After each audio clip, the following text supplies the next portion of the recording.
Have you ever witnessed a moment so unjust that your blood boiled in an instant, only to see fate deliver a surprising twist? Picture a bustling airport security line, tensions high as a young black student is mocked by uniformed guards who dismiss her dreams and belittle her confidence. The stifling smell of disinfectant, the echo of scornful laughter, it all hangs in the air like a storm cloud. But then, like a flash of lightning, a powerful force enters the scene, her distinguished professor stepping out of the first-class lounge. What happens next will shake everyone to their core, and no one walks away unchanged. Ebony Garner had never felt more excited or terrified in her 18 years of life. She was clutching her acceptance letter to the National Collegiate Innovators Expo in Los Angeles, something she had earned after years of passion and endless nights immersed in her advanced robotics project. Born and raised in a modest neighborhood of Detroit, Ebony had learned to persevere from an early age. While some of her friends spent their weekends hanging out or partying, Ebony would hole up in the local library or bury herself in the small makeshift lab she had set up in her parents' garage. Her mother, Karen Garner, was a nurse working double shifts at the local hospital. Her father, Ronald, had lost his job at an automotive factory 2 years earlier and had to work part-time gigs just to keep the family afloat. Money was tight, so Ebony's acceptance to the expo felt like a dream come true, but it was also a logistical nightmare. She had scraped together her savings from after-school jobs, her parents pitched in what they could, and a local non-profit had awarded her a small travel scholarship. It was enough to cover her flight, a few nights in a budget hotel, and the modest conference fee. As Ebony packed her worn black suitcase, her heart pounded with a mixture of anticipation and nerves. She would be presenting her senior year project, an affordable prosthetic hand designed from recycled materials. The device was not only cost-effective, it was built with a modular approach so that children who outgrew one size could easily replace the smaller parts without buying a whole new prosthesis.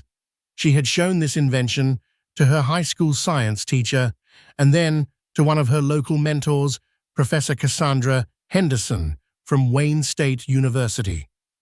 The professor was so impressed, she invited Ebony to continue refining the project in her university lab over the summer.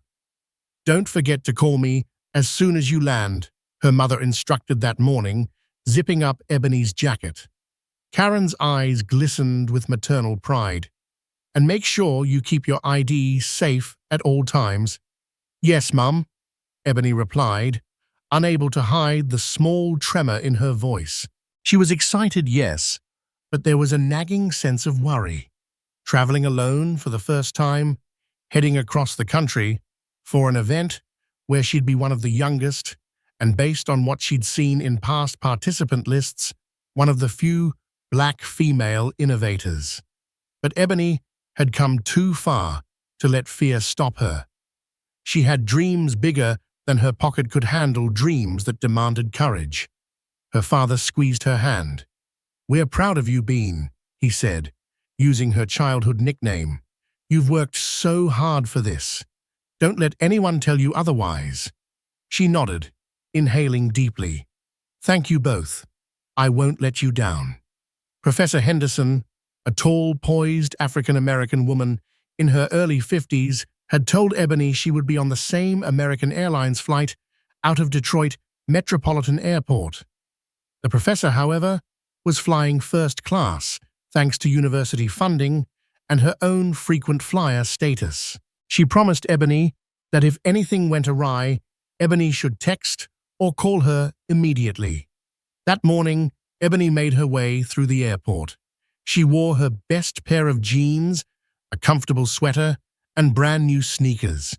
Everything about that day had felt surreal, as though she was stepping onto a bigger stage in life. A swirl of passengers moved around her business travelers with laptops, families wrangling children, individuals lugging carry-ons with a sense of worldly poise. Ebony clutched her backpack more tightly. It carried her greatest treasure, the laptop and prototypes for her project. If she lost them, years of work would vanish in an instant. She had also included her ID and all her documents in a zippered pouch in the front pocket of the backpack, just as her mother instructed. What she did not expect was the confrontation waiting for her at the security checkpoint. At the TSA line, Ebony tried to exude calm, but each step forward felt like walking into an unknown territory. The overhead lights were harsh, the line was moving slowly, and the sound of bins shuffling and shoes squeaking against the floor seemed louder than usual. A wave of anxiety rippled through her stomach as the uniformed security officers directed passengers left and right. Eventually, Ebony approached the podium where an officer in a navy blue TSA uniform stood scanning boarding passes and identification. The name on the officer's badge read D. Perry. He was a tall man, probably in his mid-30s, with a bored look on his face. "Boarding pass and ID," he said, flatly, barely looking at her. She handed them over with both hands as she'd been taught. "Here you go, sir." He took a cursory glance at her documents, then frowned. "This your real ID? Kinda young to be traveling alone, ain't you?" Ebony felt a tightening in her chest. "Yes, sir. It's real. I'm traveling for a conference in Los Angeles." D. Perry raised an eyebrow. "Conference, huh? Let me call a friend over." He motioned to another officer, a woman named F. Harris, with braided hair coiled tightly into a bun. Ebony felt a sudden flush of fear. She had done nothing wrong. Why were they calling over another officer? "She claims she's going to some conference," Perry said. "You ever heard of a high school kid heading to a big conference in LA? Because I haven't." The second officer smirked. "Unusual for sure. Let's see that ID." She peered closely at Ebony's driver's license, then at Ebony herself. "You got any other form of ID? This is the only one I have," Ebony said, forcing her voice to remain steady. "I'm a student. This is all they require." Harris handed the ID back to Perry. Ignoring Ebony for a moment, the pair exchanged a glance that made Ebony feel as though she were an insect under a microscope. They did not bother lowering their voices. "You see this? The license is brand new," Harris commented loudly. "Look at the edges. Kinda suspect." Perry nodded. "Might be fake. She could be some runaway or something. Or maybe she's trying to smuggle something." Ebony's cheeks burned. She opened her mouth to protest, but her words stuck in her throat. She didn't want to escalate the situation, knowing all too well that certain interactions could easily take a wrong turn. Years of hearing stories about racial profiling ran through her mind. She could almost hear her mother's cautionary voice. "Stay calm, stay respectful, keep your head down." "Why are you acting so nervous?" Perry snapped, noticing Ebony's trembling hands. She swallowed. I'm not trying to act nervous," she replied quietly. "This is just my first time traveling alone. My professor is—" But Harris cut her off. "Ma'am, step aside. We need to ask you some additional questions." Ebony's heart hammered. "Yes, ma'am," she said, stepping to a table off to the side. She could feel the eyes of other travelers flicking in her direction, some with curiosity, others with pity, but none daring to intervene. The next few minutes were humiliating. Harris and Perry began to ask Ebony about her background, why she was traveling, what her parents did, and how she afforded the ticket. Ebony explained as best she could the scholarship, her project, the expo, but her explanation only earned scoffs. "You have some fancy conference paying for everything, but you're a high school student from Detroit. That's mighty convenient, Harris said, crossing her arms. It's not paying for everything, Ebony corrected, wincing at how her voice sounded too meek, even to her own ears. I had to work to earn money, and my parents helped. Work doing what babysitting? Perry joked, prompting a short laugh from Harris. Ebony's humiliation coursed through her like a flash flood, swift and stinging. She could feel tears threatening to escape, but she forced them back. Crying in front of these people would only confirm their belief that she was weak or lying or both. She mentally recited the steps of her invention. To distract herself, servo motor connects to microcontroller. The custom gear mechanism allows for grip adjustments. A line of passengers waiting for additional screening began forming. Some gave Ebony sympathetic looks, but the officers continued oblivious or uncaring about the scene they were causing. "All right," Ms. Garner Perry finally said, as if he were doing her a favor. "Let's just see if your belongings check out. If they do, you can go. But let's not have any more attitude." "Got it?" Ebony nodded, biting her tongue. Another half-hour passed, with Ebony being pulled from line to line, undergoing a pat-down, having her bag rummaged through in plain view of everyone else. The laughter from a few TSA staffers in the background grated on her. She caught words like "kid," probably lying this generation, floating in the air. Finally, after finding nothing suspicious in Ebony's belongings, the officers let her go, with a curt, "Have a nice day." By that point, Ebony was dangerously close to missing her flight. Frantic and shaken, she scrambled to the concourse, ignoring her parched throat and pounding head. She had no idea that fate was about to shift in her favor because someone else was about to enter the picture. Ebony arrived at gate A46, breathless tears clouding her eyes. The gate area was already bustling with people, and she could see on the display board that her flight was boarding in 10 minutes. She headed straight to the gate desk to verify that she was still on time. A gate agent, with a practiced smile, confirmed her seat and told her she was in Zone 3 boarding. Ebony nodded relief, flooding her system. She wasn't going to miss her flight after all. Yet the sting of the humiliating ordeal lingered. She found a seat and texted her mother, "Made it to the gate. Rough security check, but I'm okay, love you." While waiting, Ebony began rearranging her backpack, making sure her ID and boarding pass were now tucked deep inside an internal pocket. She never wanted to feel that vulnerable again. Ebony. She looked up to see Professor Cassandra Henderson approaching, a carry-on suitcase trailing behind her. The professor wore a tailored gray suit and carried an air of quiet confidence. Ebony exhaled a shaky breath, feeling both relief and the urge to cry. She stood, trying to straighten her posture. "Professor Henderson," she greeted, forcing a smile. I'm glad to see you." The older woman's eyes narrowed as she took in Ebony's trembling hands and reddened eyes. "What happened?" Ebony tried to wave it off. "Security gave me a hard time. I guess they thought I didn't look like I belonged." The professor's gaze hardened. "Did they harass you?" she asked quietly, though her voice dripped with controlled anger. Ebony shrugged, tears threatening to fall again. "They questioned my ID and made me go through extra screening. They kept laughing and implying I was lying about why I'm traveling.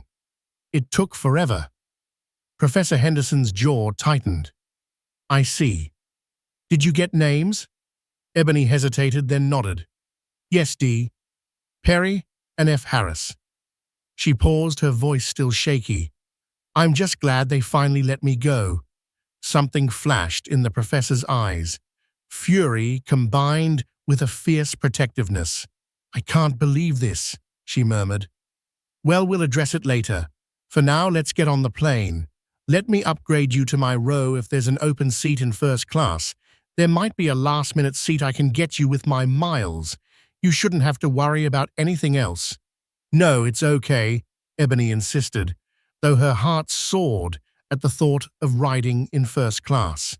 But guilt ate at her too. She didn't want to inconvenience the professor. "I don't want you to use your miles on me." The professor gently touched Ebony's shoulder. "Nonsense. Consider it a small reward for dealing with that nonsense at security. And trust me, Ebony, you and I are going to talk to management about this, but let's do it properly. I have some connections through the university. For now, breathe. We need you in top form for your presentation." Ebony nodded, a timid smile creeping up despite her ragged emotions. The professor gave her a quick pat on the back before heading to the gate desk. Ebony watched as she spoke to the agent, exchanged a few words, and handed over her frequent flyer membership card. Within moments, the agent was tapping away on her computer with a polite smile. It struck Ebony that this was the first time in her life someone outside her family had stood up for her like this. That realization stirred feelings of gratitude and relief in her chest. By the time Professor Henderson returned, Ebony felt her tears had dried, replaced by a renewed sense of purpose. "Good news," the professor said, holding out a newly printed boarding pass. "Seat 2A. You'll be sitting right behind me. First class all the way." Ebony's eyes went wide. She clutched the boarding pass as though it were made of delicate gold leaf. "Thank you," she said, her voice cracking with gratitude. I don't even know what to say." A soft smile curved the professor's lips. "Just pay it forward one day, Ebony. That's how we lift each other up. Now let's line up." They're calling first class to board. As Ebony followed her mentor to the front of the boarding line, she felt a cacophony of emotions swirling in her gut: relief, anxiety, anger, gratitude, and a strange sense of vindication. She replayed the humiliating scene at security, wishing she could have had the professor there by her side.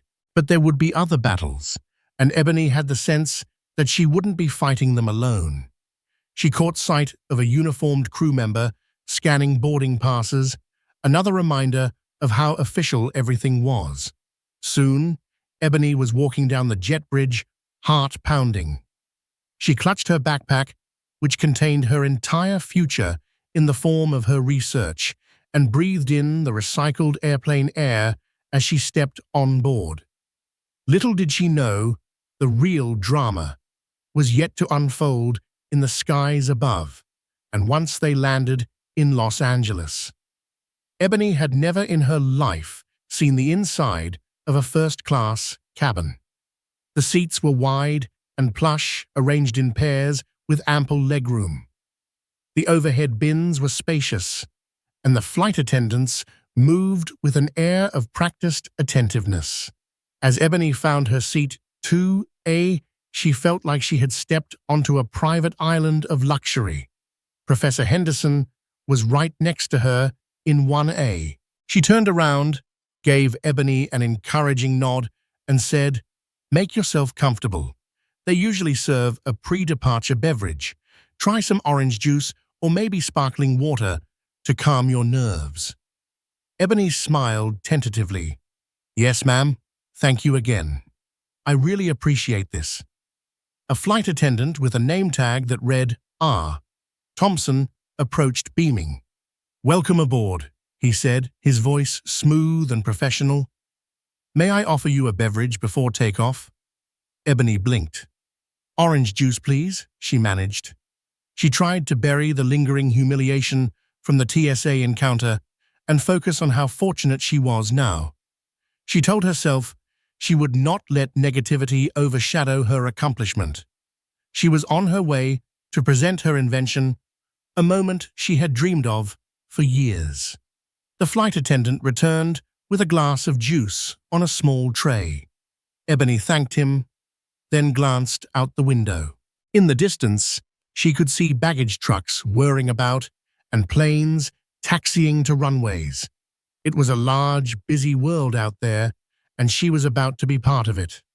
"Everything okay?" Professor Henderson asked from the row in front. Ebony leaned forward.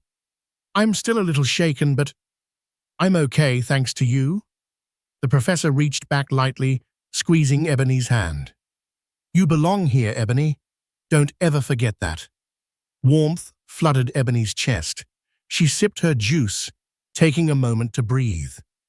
The cabin began filling with other first-class passengers. Ebony caught snippets of conversations, two businessmen discussing stock prices, a middle-aged woman complaining to her husband about the dryness of airplane cabins. No one seemed to bat an eye at Ebony. She was just another passenger.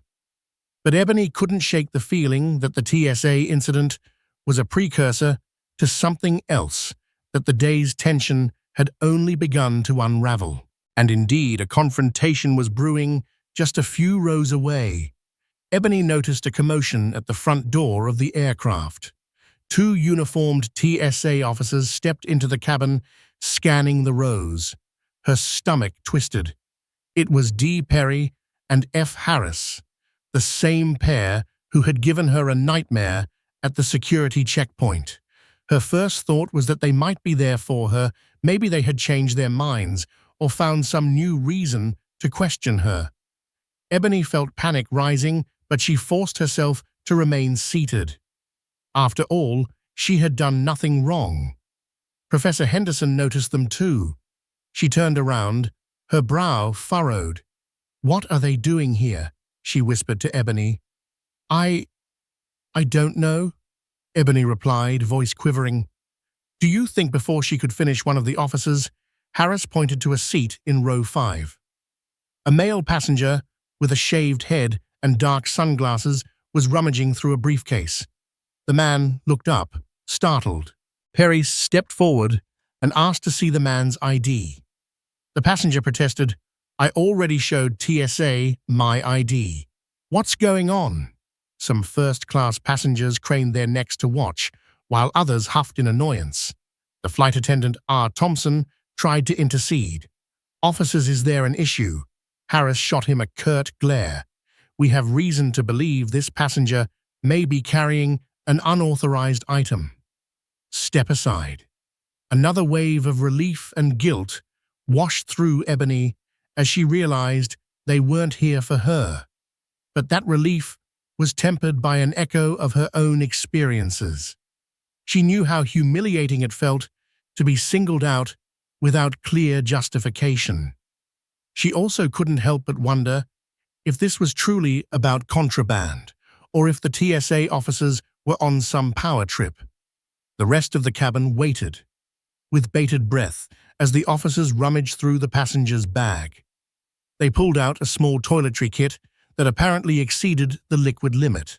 The passenger argued that it was medically necessary. Harris insisted they needed further documentation. The argument escalated until the passenger was asked to deplane. A tense hush fell over the plane as the passenger reluctantly gathered his things and marched up the aisle, muttering curses under his breath.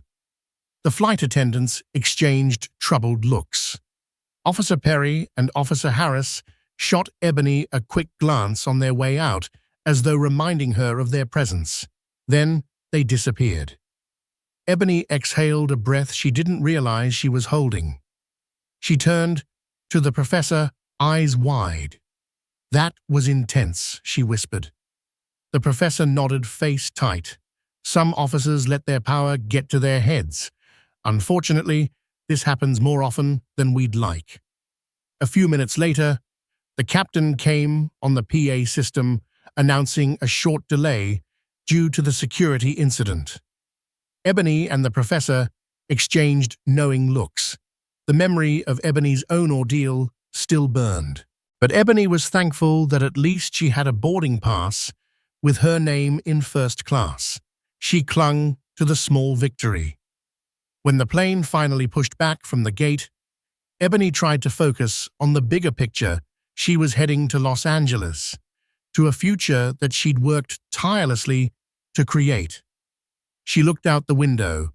As the plane taxied to the runway, the overhead lights dimming for takeoff. The adrenaline still coursed through her veins, but she let the rhythmic hum of the engines lull her into a calmer state.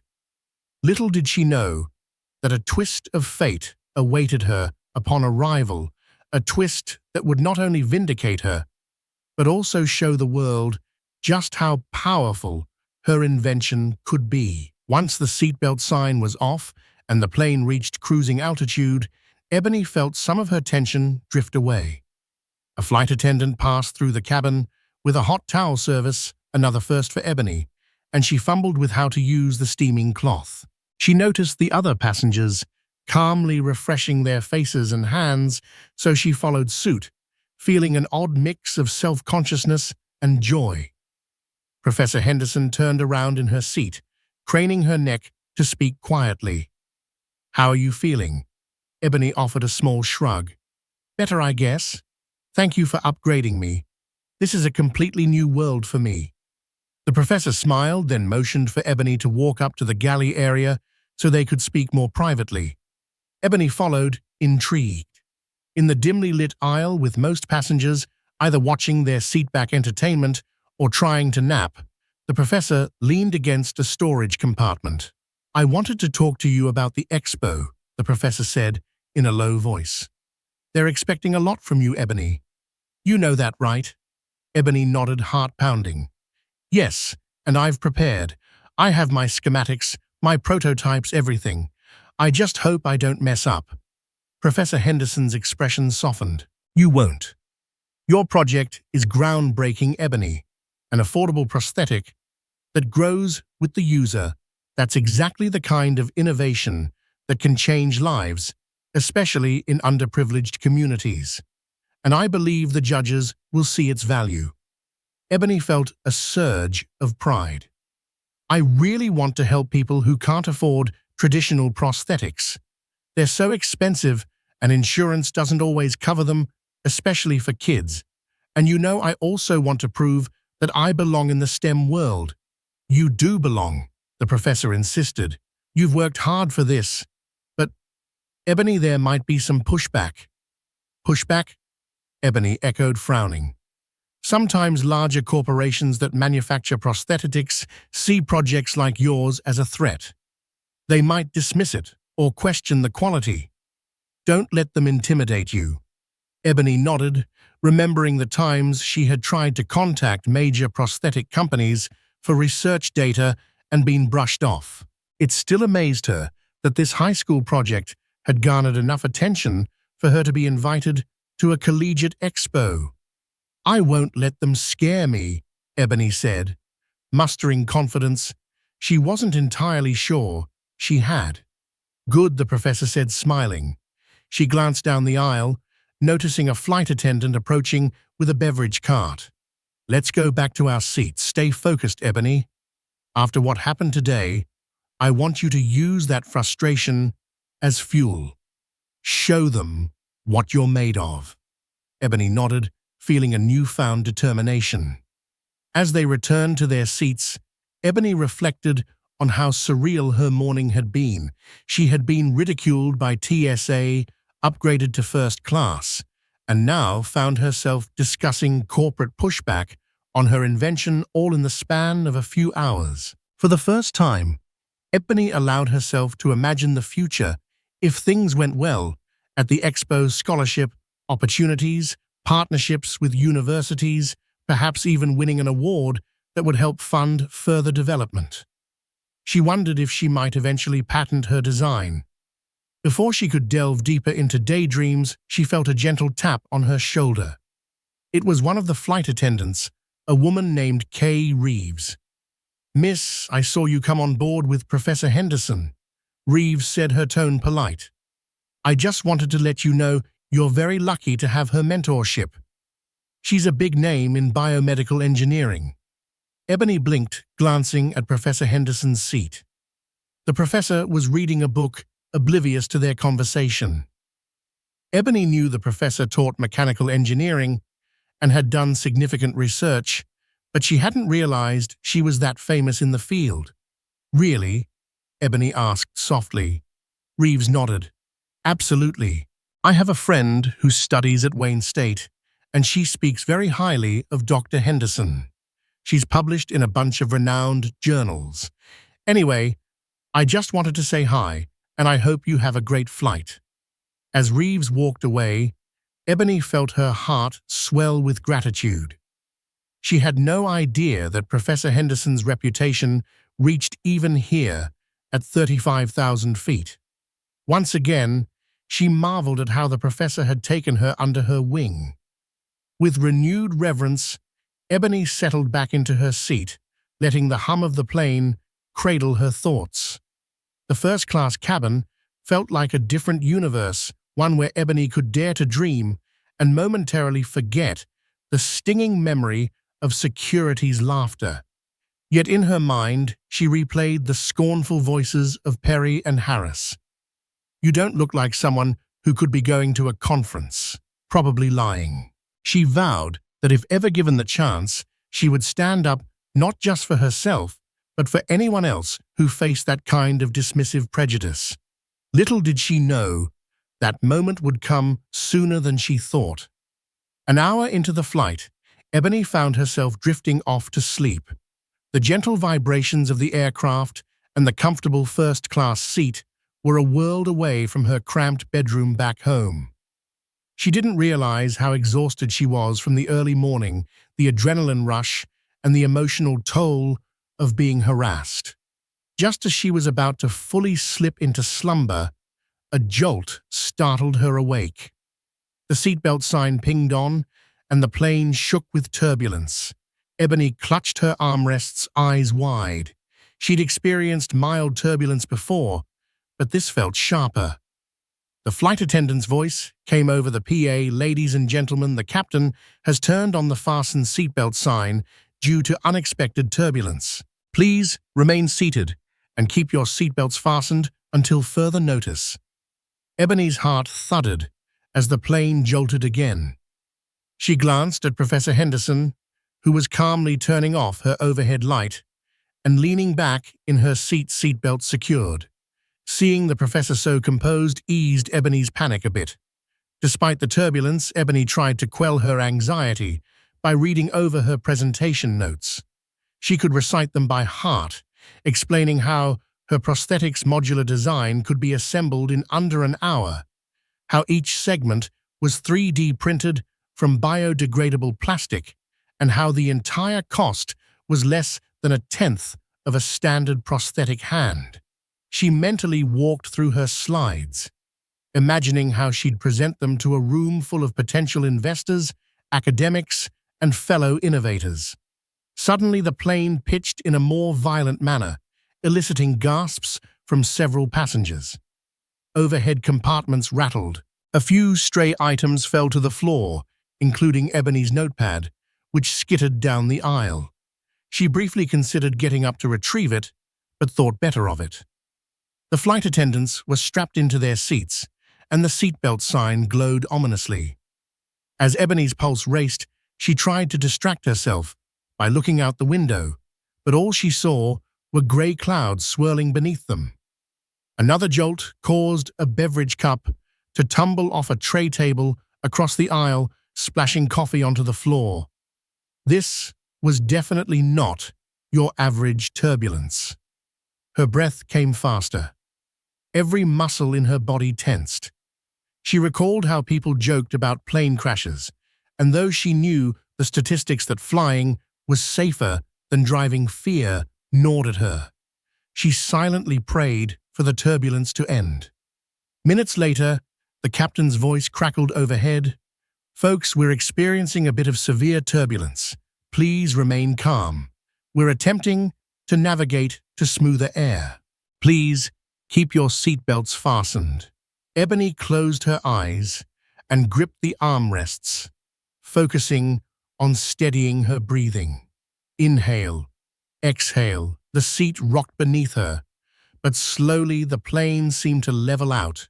After what felt like an eternity, the turbulence subsided. When it was over, the passengers collectively exhaled. Ebony heard a few people laugh nervously, the typical release of tension after a stressful event. Flight attendants began moving through the cabin, checking on everyone. Someone passed Ebony's notepad back to her, and she thanked them. Could have been worse, Ebony murmured, half to herself. She noticed that Professor Henderson had turned around, checking if Ebony was okay. "You all right?" the professor asked softly. Ebony nodded, adrenaline still pulsing. "Just a little shaken, but I'm fine." The professor smiled, her eyes radiating reassurance. "Flying can be unpredictable, but we're in good hands. Try to relax." Ebony attempted to follow that advice. She couldn't help but wonder if the rest of the journey, both literal and metaphorical, would be filled with turbulence as well. But she resolved to push through. She had to. The expo meant everything to her, and she refused to let fear or prejudice stand in her way. The flight smoothed out for the next couple of hours, and Ebony drifted in and out of a light sleep.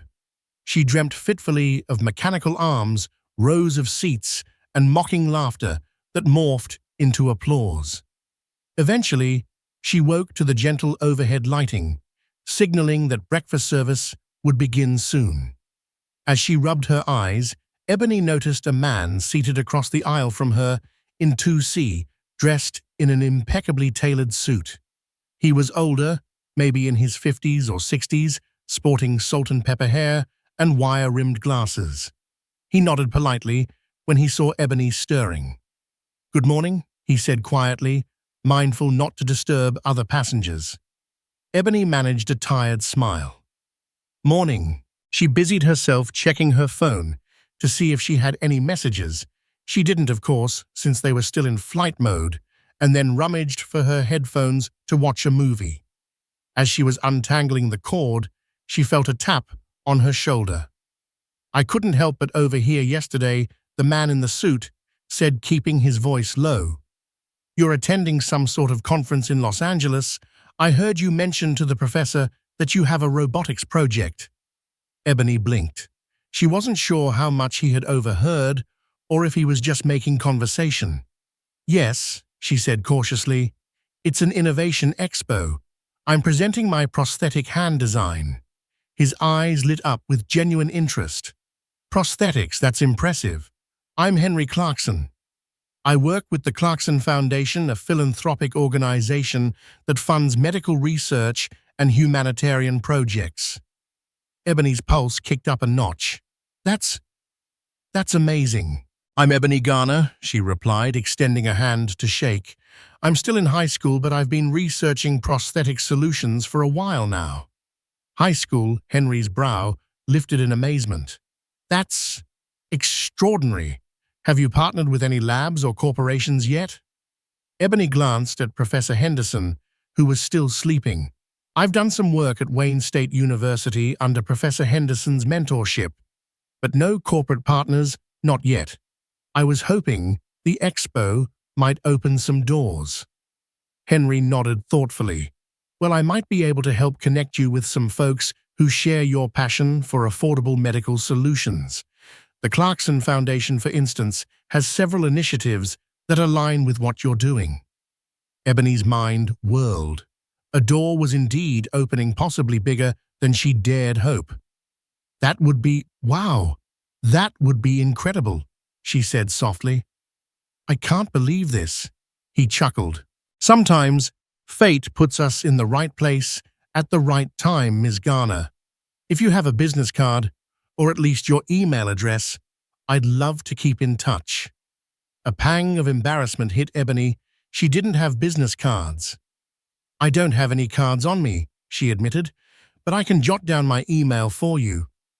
"That'd be great," Henry said, offering her a small notepad and pen. "You know, the foundation works a lot with relief efforts in developing countries. An affordable prosthetic, especially one that can be easily adapted for kids, could change thousands, if not millions, of lives."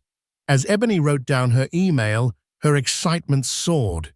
This random meeting on a plane could be the key to scaling her invention beyond her wildest dreams. She handed the notepad back to Henry, who placed it in his jacket pocket like it was something precious. "This might sound forward," Henry continued, "but if your presentation goes well, maybe we can schedule a meeting in LA with some of my associates. Or if you can't make it, then we can do a Zoom call once you're back home." "Thank you so much," Ebony breathed, practically giddy. "That sounds wonderful." Henry smiled and gave a small wave, indicating that she should feel free to get back to her own seat. Ebony sank into her seat, her mind reeling with possibilities. Had this really just happened? Professor Henderson stirred awake a few minutes later, and Ebony excitedly whispered the news to her. The professor's eyes widened, a proud smile forming. "That's fantastic," she said softly. "See, good things come to those who persevere. We'll see how this pans out." And in that moment, Ebony realized that life had a funny way of balancing tragedies and triumphs. For every TSA officer who doubted her, there was a philanthropic director who believed in her. For every door slammed, another one cracked open. She silently thanked whatever force of the universe had seated her next to Henry Clarkson. But Ebony also knew not to get ahead of herself. Los Angeles was still hours away, and who knew what other challenges awaited her? After the turbulence and the prospect of a new partnership, the rest of the flight was relatively uneventful. Ebony managed to catch a short nap, waking up just as the plane began its descent into Los Angeles. She peeked out the window, marveling at the sprawling cityscape below, the grid of streets, the palm trees, the distant hills. It was her first time on the West Coast, and an electric thrill buzzed through her veins. Professor Henderson gave Ebony a supportive smile. "Ready to dazzle them?" "I'm a little nervous," Ebony admitted, "but I'm ready." Henry Clarkson, in 2C, gave Ebony a parting nod. "Good luck, Ms. Garner. I'll be in touch." Ebony thanked him, feeling the weight of potential opportunities pressing on her mind. "Don't mess this up," she reminded herself. "People are noticing you now." When the seatbelt sign finally turned off and the cabin doors opened, Ebony grabbed her backpack and carefully checked that all her prototypes were intact. Then, following the slow shuffle of first-class passengers, she stepped onto the jet bridge, taking in her first breath of Los Angeles air, warm, dry, and tinged with the excitement of a city brimming with creative energy. Professor Henderson and Ebony made their way into the terminal aisles, scanning for signs pointing them to baggage claim. The swirl of travelers, the bright overhead lights, the eclectic shops, and the towering advertisements for movies and car brands made Ebony's head spin. They headed down an escalator to baggage claim. The hum of the conveyor belts and the echo of announcements welcomed them. Ebony was about to heave a sigh of relief she had made it here in one piece, when she spotted to her utter shock the familiar uniforms of TSA officers D. Perry and F. Harris yet again. Her stomach clenched. Why are they here? Had they followed her? That seemed unlikely. But Ebony felt a spike of anxiety nonetheless. She grabbed Professor Henderson's arm. "They're here," she whispered, eyes wide. The professor's gaze snapped toward the officers, her lips thinning. "What on earth?" She straightened her shoulders. "Stay calm, Ebony. We have nothing to hide." They continued to the baggage carousel, trying to act nonchalant. But Ebony could feel the security officer's eyes on them. Sure enough, within minutes, Perry and Harris approached. "Well, look who it is," Perry said with a smug grin. "Our little conference-goer." Ebony's face flushed. She clenched her jaw to keep herself from snapping back. Professor Henderson stepped in immediately. "Excuse me, officers. Is there a reason you're following my student?" Harris crossed her arms. "No one's following anybody," she replied in a tone thick with sarcasm. "We just happen to be here on official business. We have reason to believe there may be suspicious items traveling on this flight. This flight, the one we just arrived on from Detroit, Professor Henderson asked, eyebrows arching. That's quite a coincidence. Coincidence happens, Perry said, shrugging. We might need to check your bags again, Miss Garner. Ebony's hands tightened into fists around the handle of her carry-on. She felt her pulse spike. Why she managed to say, in a steady voice, "You already searched me thoroughly in Detroit." "There's new intel," Harris retorted. "Step aside. It'll just be a moment." A rush of anger flared in Ebony. She had done everything right. She had cooperated, followed every rule, endured their ridicule, and yet here they were, again trying to intimidate her. No more, she thought. Professor Henderson spoke up, her voice steely. "Officers, this is harassment. If you have legitimate cause, we'll comply. But otherwise, we'll be reporting you to the TSA and the airport authorities for targeting my student." Harris glared. "Legitimate cause. Don't you talk to me about legitimate cause. We have every right to search suspicious passengers." "Suspicious," Ebony echoed, struggling to keep her tone calm. "What makes me suspicious exactly?" "Let's not make a scene," Perry said, but his stance was hostile, a smirk still playing on his lips. By now, other passengers were watching, some pausing to see the confrontation. A couple of Ebony's fellow first-class travelers recognized her and whispered among themselves. Ebony's heart pounded. She could practically taste her own fury and humiliation. "Check our bags if you must," Professor Henderson said, "but rest assured I'll be filing a formal complaint. This is beyond reason." "Do you target all young black women traveling with academic equipment, or just the ones with bright futures?"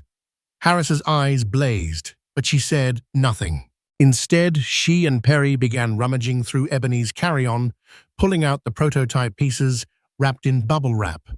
They held them up, as though expecting them to be contraband. People around them murmured, and cameras flashed. Some bystanders were taking photos or videos of the spectacle. "This is a partial prosthetic," Ebony said, her voice strong, despite her trembling hands. "It's an invention. I'm here for an expo." A hush fell over the immediate area. The tension was palpable. Perry and Harris exchanged a glance, perhaps realizing there was nothing to find here again. Still, they took their time unfolding Ebony's clothes and rifling through her papers, apparently savoring the humiliation. Finally, they shoved everything back into Ebony's bag with little care, wrinkling clothes and nearly bending a crucial 3D printed part. "You can go," Perry said coldly. "Unbelievable," Professor Henderson muttered, zipping up Ebony's bag with shaking hands. A hush seemed to ripple through the onlookers, many of whom glared at the officers.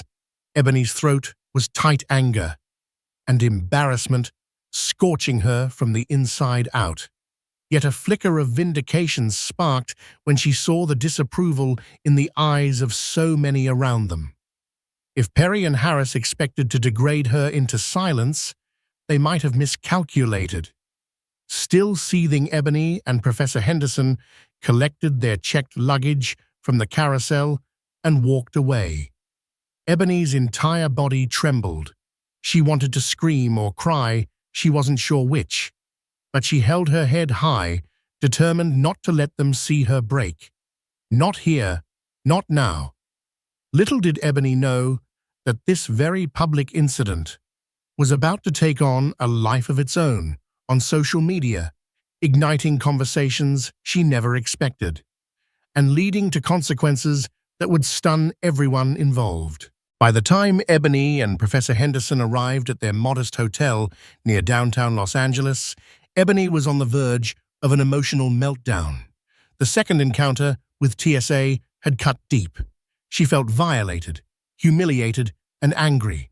The professor tried to reassure her, but Ebony's mind was swirling with thoughts of injustice. Why me? She trudged into the hotel lobby, her arms aching from carrying her luggage, her spirit heavier than her bags. The professor handled the check-ins, securing 2 separate rooms. When Ebony finally stepped into her small, tidy room, she collapsed onto the bed, tears escaping at last. A few minutes later, her phone buzzed. She saw a flurry of notifications, messages from unknown numbers, friend requests on social media tags on Twitter. Confused, she clicked on one of the Twitter mentions and her heart skipped a beat. Someone had recorded the entire incident at LAX on their phone. The video showed Perry and Harris rummaging through Ebony's belongings, Ebony's face a mask of anger and humiliation. More notably, voices in the background commented about racial profiling and unnecessary harassment. The tweet with the video had gone viral, racking up tens of thousands of views within hours. Ebony stared at the screen in disbelief. She saw her own face, her professor's protective stance, and the scowling faces of the officers. The caption read, "Young black student harassed by TSA at LAX. She's just trying to attend a science expo." "Oh my God," Ebony whispered, a mix of mortification and relief flooding through her. This was no longer a private humiliation. It was quickly becoming a public outcry. She scrolled through the comments at justice. "All this is outrageous. She's clearly a student with a project. TSA overreach again. Hash, stop. Racial profiling. STEM girls. Rock, she deserves better. Proud of her for standing her ground. Aviate flyer, unbelievable. Hope she gets a lawsuit going." Ali from Detroit. "Wait, is this Ebony Garner? She's a genius from my old high school. TSA messed with the wrong one." Ebony's eyes widened. She set the phone down, her pulse thundering. This was the last thing she'd expected. She wondered how the professor would react. Would she be upset that this had gone public, or would she use this as leverage to push for change? A soft knock on the adjoining door interrupted Ebony's thoughts. Professor Henderson stepped in, looking somber. "Ebony, have you seen Twitter?" Ebony nodded mutely, picking up her phone. The professor exhaled, sitting on the edge of the bed. "It's gone viral. I've been getting calls and texts from colleagues journalists. It's everywhere." A swirl of conflicting emotions hit Ebony's: shame at being the center of a scandal, fury at having her trauma amplified, yet also a strange sense of vindication. "What do we do?" she asked quietly. The professor reached out and placed a comforting hand on Ebony's shoulder. "We tell the truth. We'll talk to the press if necessary. We'll issue a statement about the harassment. The TSA has guidelines that strictly forbid profiling. It's time we hold these officers accountable." Ebony's mind spun. She'd never dealt with media attention before. "I just want to focus on my presentation," she admitted. "It's tomorrow morning." Professor Henderson gave her shoulder a reassuring squeeze. "We will. And we'll also use this platform to highlight exactly the kind of prejudice young students of color face even when they're trying to bring positive innovations to society." Ebony nodded, wiping away a stray tear. "Okay, let's do it." The professor stood. "I'll handle any immediate media inquiries. You rest up. You need to be at the venue bright and early. This is your moment to shine, Ebony." With that, the professor left the room to make a flurry of calls. Ebony scrolled through more tweets, her emotional pendulum swinging from indignation to empowerment. She realized that, ironically, the humiliating incident might become a spotlight that would amplify her voice and her project's impact. Still, she couldn't sleep easily. Thoughts of the next day's presentation warred with the lingering sting of TSA harassment. She worried about how the media would portray her, a victim, a hero, or just clickbait. Regardless, by midnight, Ebony made a decision. She would use any attention that came her way to highlight her prosthetic project. If the world was watching, she might as well show them the difference she aimed to make. Early the next morning, Ebony dressed in her best outfit, a crisp white blouse, black slacks, and her one good pair of flats. Though her hands trembled with nerves, her eyes shone with determination. Professor Henderson met her in the hotel lobby, exuding calm authority in a navy blazer. "Ready?" she asked. Ebony inhaled deeply. "As ready as I'll ever be." They rode together to the Los Angeles Convention Center, home of the National Collegiate Innovators Expo. As their car wove through palm-lined streets, Ebony stared out the window, absorbing the city's energy. Her heart raced, not with fear now, but anticipation. Inside the sprawling expo hall, booths buzzed with activity. From drones and biotech to AI innovations, the room was alive with the future. Ebony's table was modest, but she set it up with precision, laying out her prosthetic prototypes and a laptop showcasing her design process. Soon, she was approached by a familiar face. "Found you," said Henry Clarkson, smiling as he arrived with two colleagues. Ebony meet Rebecca Lynn and Mark Forrester from the Clarkson Foundation. Ebony shook hands, trying to still her racing heart. "Henry's told us great things," Rebecca said, examining the prosthetic. "This is brilliant, especially for children in underserved areas." Mark added, "The modular approach could be a game changer. We'd love to learn more." Ebony explained how each piece was 3D printed and replaceable, affordable, biodegradable, and scalable. Professor Henderson soon joined the conversation, reinforcing Ebony's credibility and vision. Before leaving, Henry gave Ebony an encouraging nod. "Good luck. We'll be watching." As Ebony stepped onto the presentation stage, her heart thudded in her chest.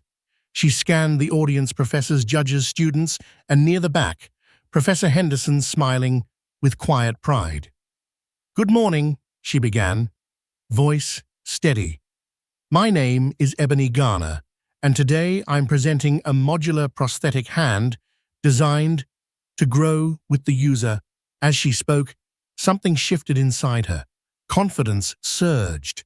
She explained how the design reduced costs, used eco-friendly materials, and offered independence to children around the world.